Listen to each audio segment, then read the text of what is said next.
We're going to look at how to make sure your inventory is up to date. This is a nice pairing with our reconciliation tool. What I'm going to talk about here is how we can find any inventory that might be outdated and see where some attention might be needed for refreshing inventory.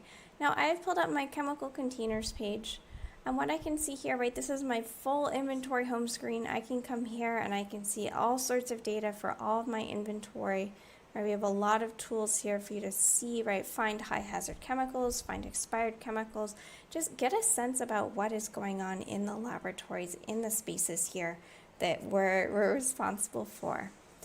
Now, we have a number of tools, right, to make sure inventory is fresh with ChemTracker. One of them is that there's a number of dates that we track for every container.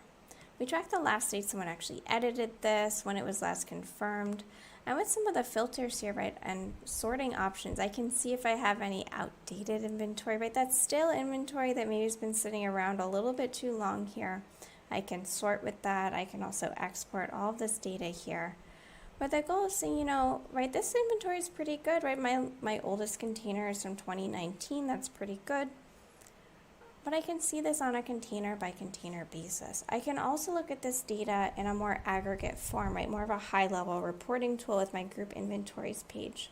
Now this page, right, this site that I'm looking at, this is a very small site. They only have a few groups here.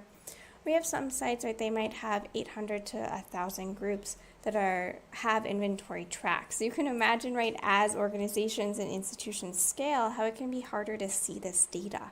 And that's what this page is designed to help you with.